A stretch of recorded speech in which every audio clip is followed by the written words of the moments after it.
Hi everyone, this is Ricky Spencer and welcome to another of our Sociology of Media Voices series. Today we're going to speak to Clint Adams, who is a senior human resources professional, but more importantly, he's written an incredible book on suicidality. And the book that he's written, which is Lightning the Blue Flame, will really take us on a journey about what it means for a young person to experience feelings of despair. And we're going to kind of go into these spaces that some people may find a little bit uncomfortable or maybe a trigger warning for some. But I know that many of you who are researching in this space or wanting to get a deeper understanding from lived experience that Clint has brought on his years working in the areas of counselling. He has qualifications and postgraduate qualifications in psychology, as well as a master's in business administration. So welcome, Clint. Thank you, Ricky, for having me. I really appreciate it. So tell us a little bit about your journey into the area of suicidality. Yeah, I guess even as a child, I think I always was there to help people, was always in the back of my mind. Growing up with my grandmother in South Africa, I used to see her, and South Africa being what it was, a lot of poverty and stuff, and my grandparents, I guess, were well off enough to be able to help other people, just random people that walk off the streets type of stuff. And then as a young child, I was an only child, I used to spend a lot of time with my grandmother. So I used to experience that and just, the humanitarian component of how she conducted herself. And my uncle, her brother, was very similar in terms of that. So I always had that kind of exposure to being with people. And I think being an only child probably helps me interacting. I'd go and deliberately talk to people because I don't have brothers and sisters and all that stuff. So that probably started off as a childhood thing. Over the years, I became much more interested at school. I know it sounds weird that I've ended up doing stuff on suicide prevention, but I was actually originally attracted to the whole theory of, what do you call them? Serial killer profiles back in the day. So this is when I was in my teens. This is when Silence of the Lambs and those kinds of things were coming forward. John Douglas, who was the original profiler from the FBI, was doing a lot of stuff, and I was reading books on this stuff. So I was really interested in human behavior, but probably more from a criminal aspect, if you want to put a spin to it. So at that stage, I joined Victoria Police because I wanted to get into one of those psych squads. So I did my science degree in psychology, as you said, and then wanted to kind of join the police to try and get into that squad eventually.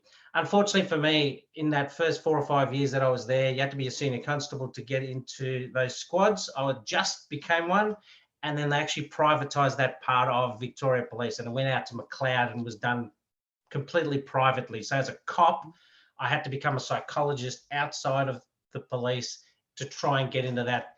And at that stage, I'd had a lot more exposure to more people. Obviously, as a police officer, you see a lot of not so good behavior, but you also see a lot of very disadvantaged children going through and experiencing poor things and having poor parents and stuff like that.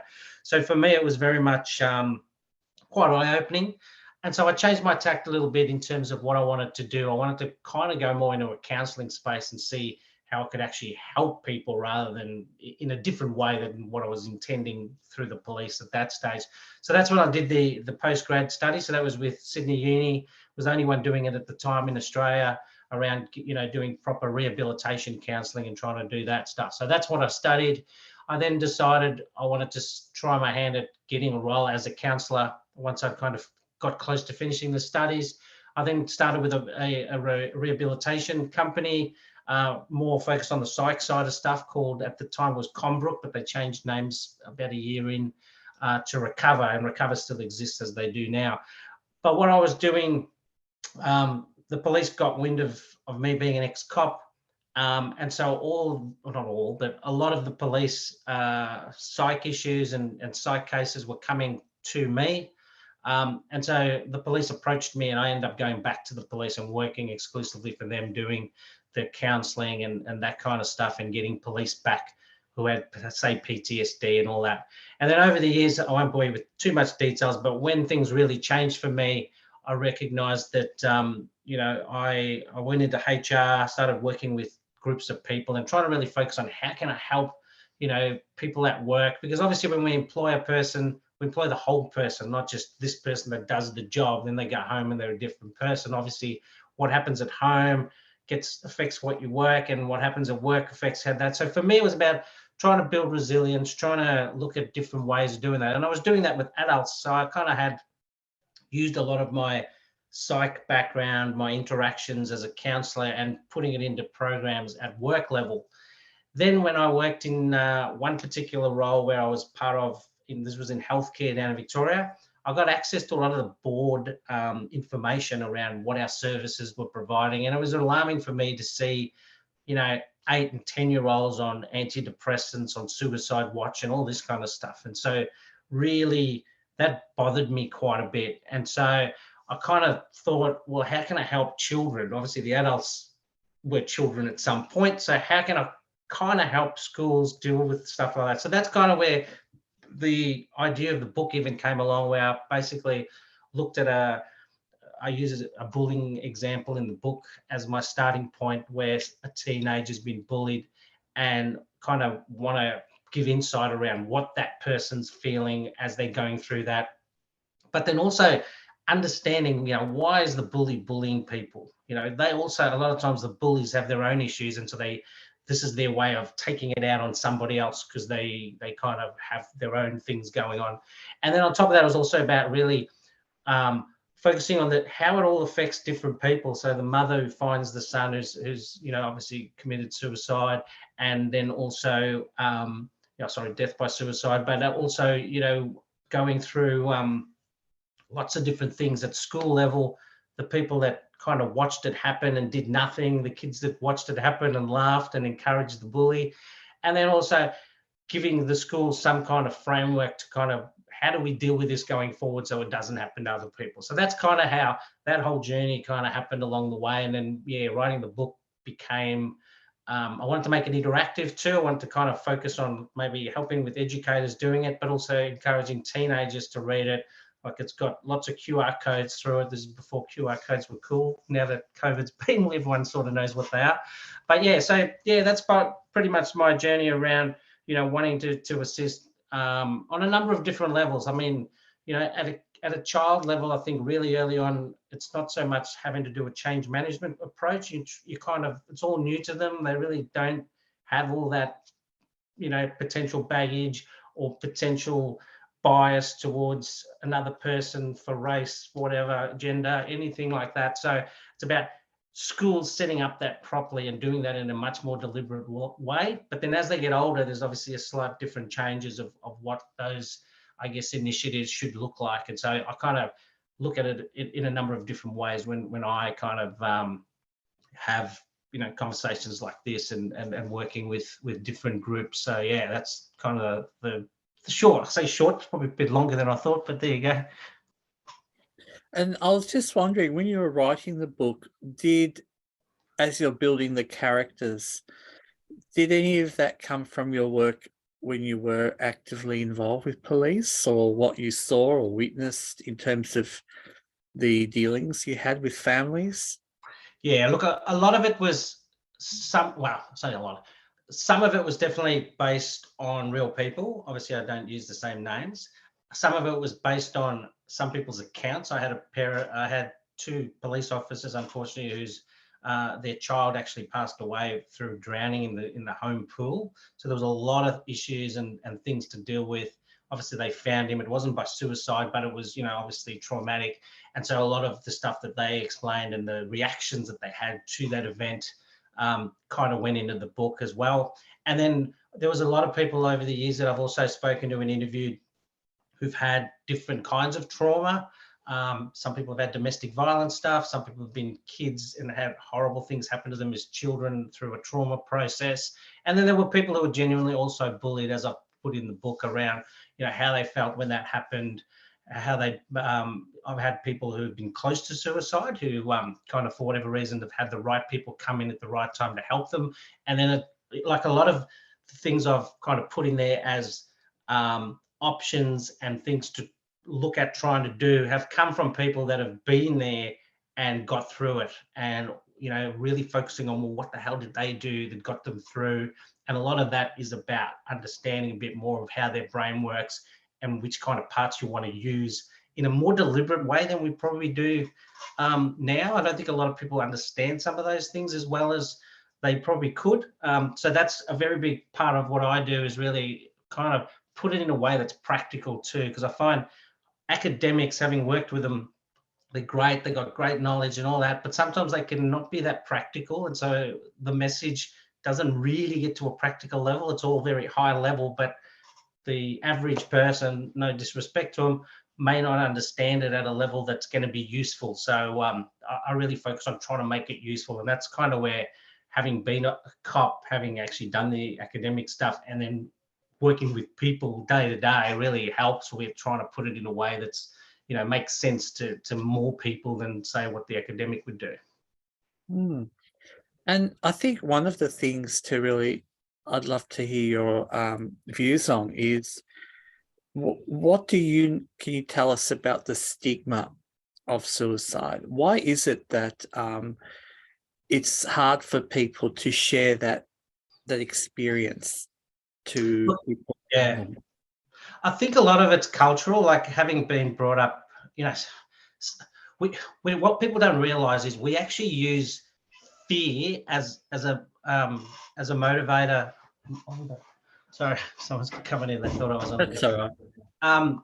So yeah, so oftentimes it's difficult because of the background and what people have asked.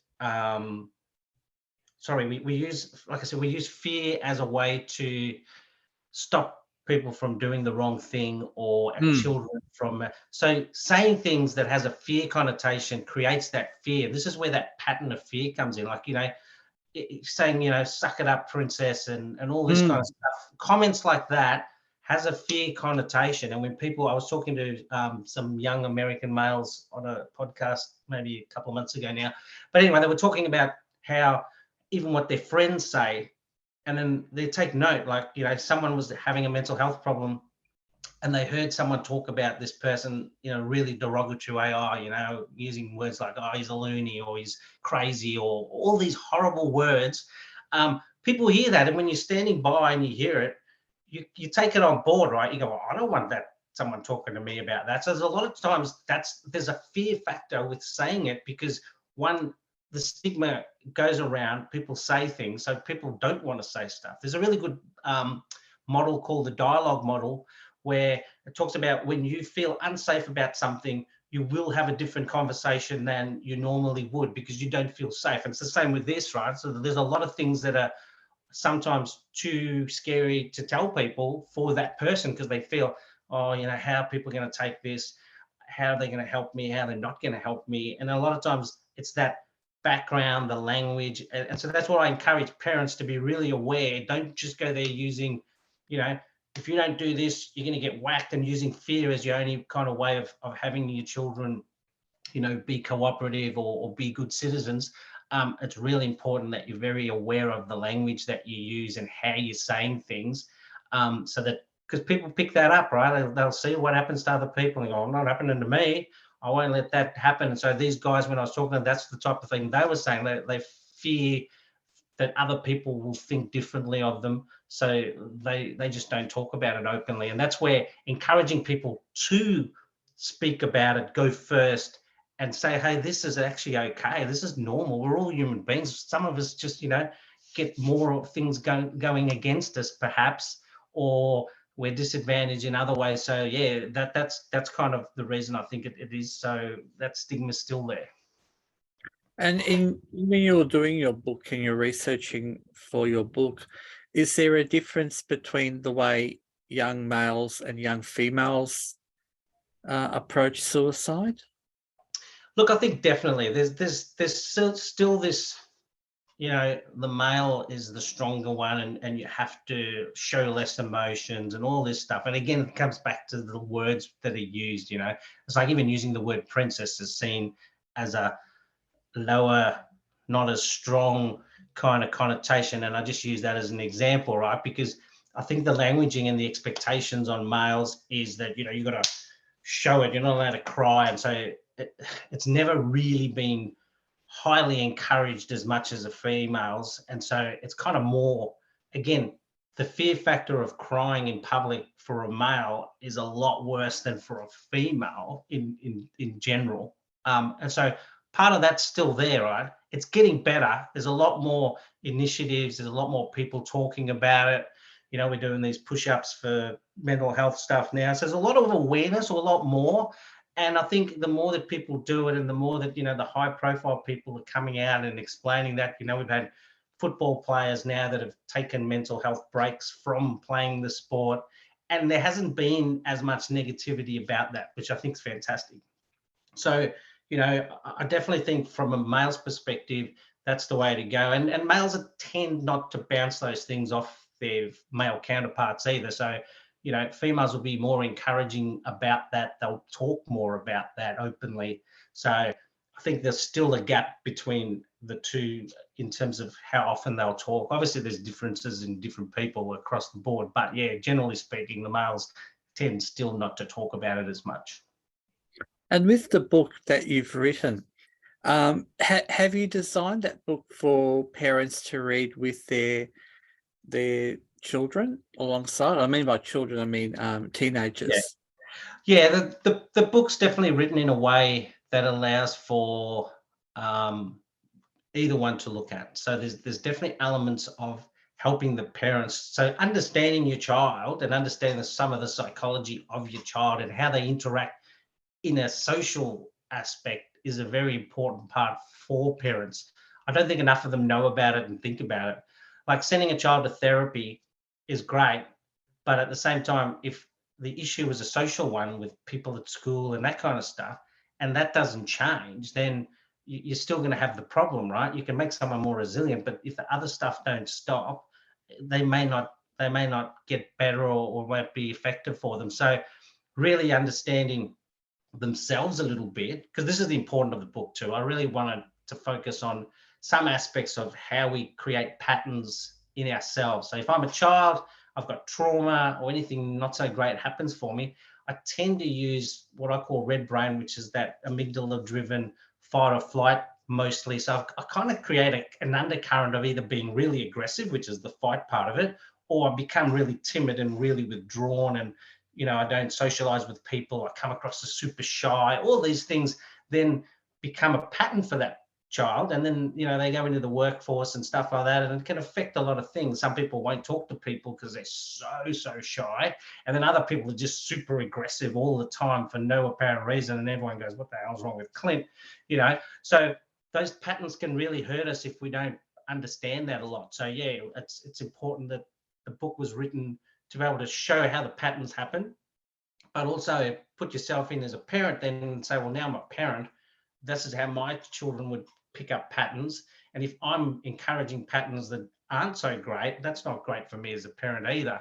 And then on top of that, I also put it in to make sure that it's at a school level, to say that, educators and teachers, you can set up stuff as a classroom, as a school, in terms of the behaviors you want to see, the behaviors you don't want to see, and having kids, encourage kids to have conversations about anything. Like you said, that's another way of breaking the stigma of mental health, is if I'm struggling today and I said, oh, I'm actually struggling today, I'm not feeling good, and people hear that, other people might feel more comfortable to then say it. So creating safety as a school and as a classroom and as a teacher, doing those things deliberately, can set some really good opportunities for creating that resilience, creating comfort in talking about anything. So to me, there's kind of multifaceted things in the book to encourage all of that.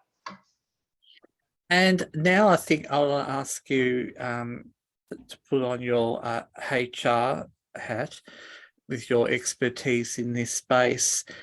What would you consider important for people in similar roles to yourself in organizations, to how to notice when an employee is perhaps not coping well and may exhibit, or are there any ways to tell if somebody is exhibiting any signs of suicidality? Look, there's definitely some obvious signs, but sometimes it's very difficult if the person doesn't want you to see that. So we can put masks on very well, and we can do that. The biggest thing I would encourage HR professionals to do is really focus on how they create psychological safety within the organization for their people to come and tell them when there's an issue. Um, I've been lucky enough in organizations where I've run these sessions with the teams to try and encourage that, talk to that. I'll have people come and talk to me afterwards and say, I've struggled with this or I've done this. And then they feel more comfortable, and then they'll tell other people about it. So as a professional, I look at it as my role is here to help. And that if they feel safe to do that with me as the HR person, at least that's a tick in the right box. Ultimately, you'd also want that there's other people, people they work with that also understand that and go, hey, it's all right, or someone says it. So again, creating that psychological safety for anyone to talk is better because they know when they're not feeling well. We have to try and guess, oh yeah, Clint's not looking after himself. He normally grooms really well and now he looks like crap. Or he's coming in, he's not shaven, he's looking terrible, not looking after his normal health and his standards of appearance or other things, or not turning up for work when, you're always at work.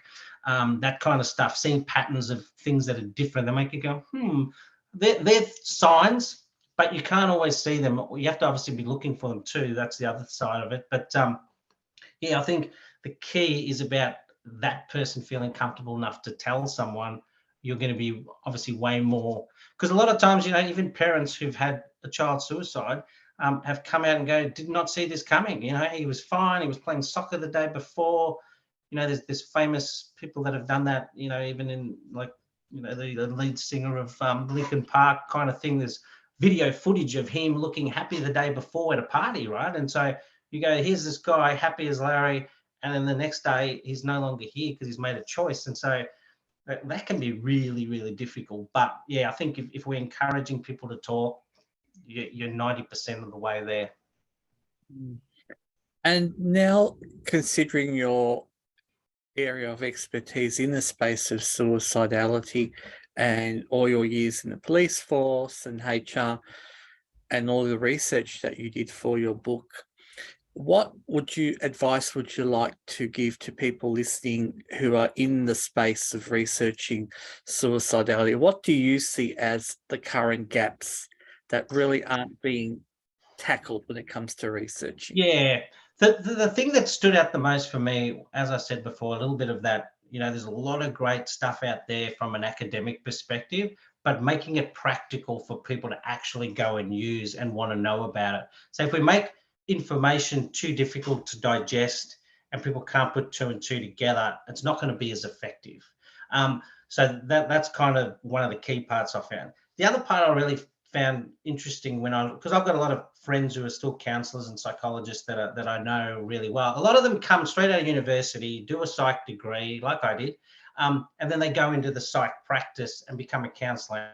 And then the deal aspect.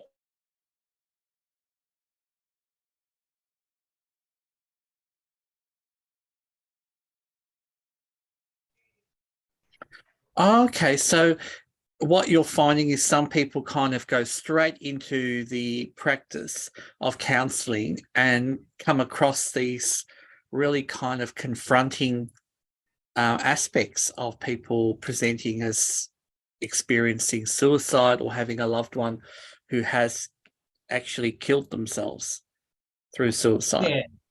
Yeah. The difficulty I think when you do go just from uni straight into that is you tend to just think that you're working with this person one-on-one. But essentially, we're social animals, right? We work with people, we go to school with people, and they all have an effect on us. And especially in certain vulnerable times, especially with children, getting to a counselor may never happen in time if we don't pick up on those things. So I think understanding that we need to run programs that kind of promote this is what I was trying to put in the book, especially around, there's got to be some intervention before these children become in a way that's, bad.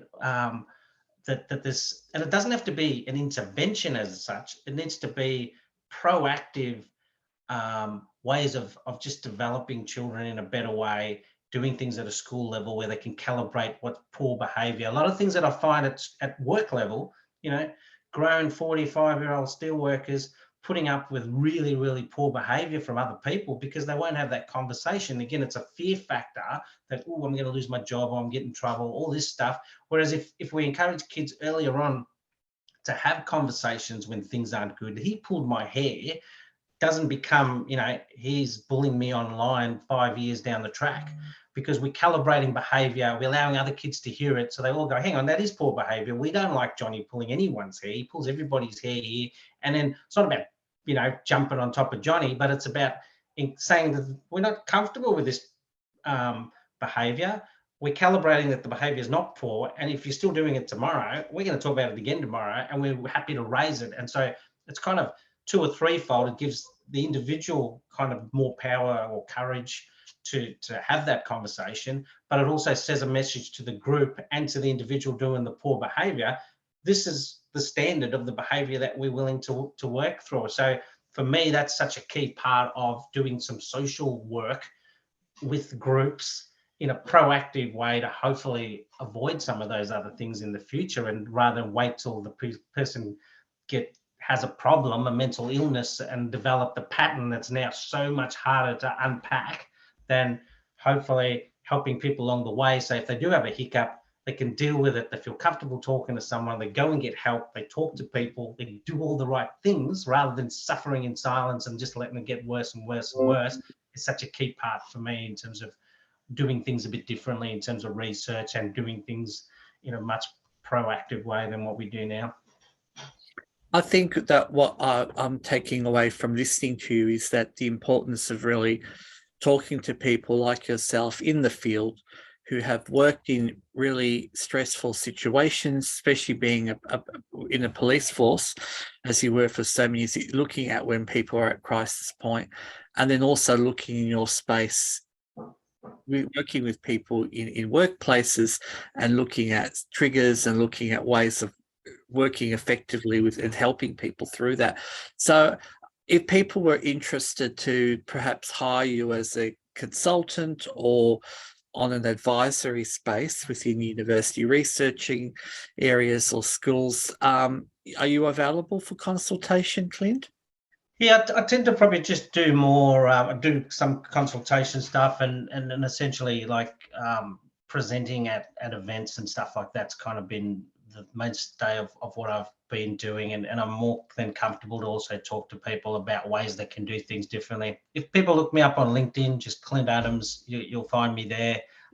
The book itself, as you said, Lighting the Blue Flame, that's on Amazon and stuff like that. The good thing about Amazon, if you go in there, look it up, there's a bit that says look inside. You can read about, I don't know, I think it's about 13 or 14 chapters for free. And it gives you an insight if it's a book that you think's good for yourself or what you're needing. But I'm always happy to work with people. I've been on a few different, things like this where we're really just talking about it. And for me, it's just about getting it out there and having more and more people, not just talking about it, but maybe, thinking, oh, maybe I can find out a little bit more about my brain and how it works. And if you're struggling and you're doing nothing, you're going to keep struggling. If you're struggling and you're doing something, hopefully you find the something that works for you. And I guess that's part of the key about being a little bit inquisitive and going and have a look and trying some different things.